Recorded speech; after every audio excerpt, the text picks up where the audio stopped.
What's up sa inyo mga tropang kupalogs? Pag-uusapan natin or i-review ang EB Lenten Special Review, Zelda ng kahapon. Actually, umpisa pa lang nagugustuhan na naman yan. Dahil isa sa mga scenes nan ay bugbugan with the badings katulad ni Paolo as Rudy na may kasong drug possession. Then of course si Helda na I think robbery or homicide or theft sabihin natin.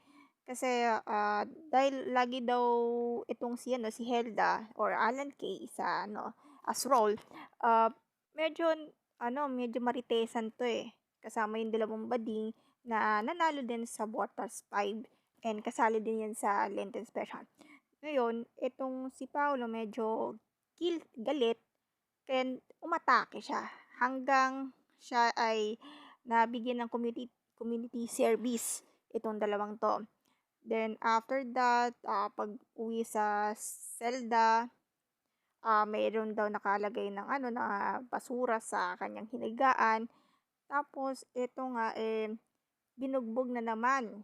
Kaya pinasok sila sa isang parang ano, parang A-team si Rudy or also nasa yung kay Paolo. Then actually talagang maganda at saka higit sa lahat walang commercial break 'yan, ha. Napakaganda.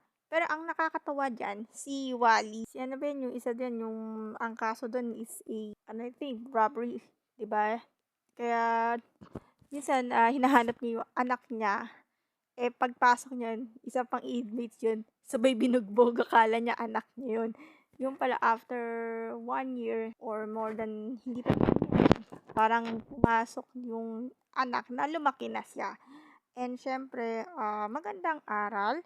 Siyempre, hindi natin mawala yung isa sa mga officers na isa dito yung nasibak si James Blanco na as Gomez. Kaya nasibak siya dahil dun sa pagkakamali na bakit tinulungan itong si Rudy. So, yun lang po mga tropang Kupalogs.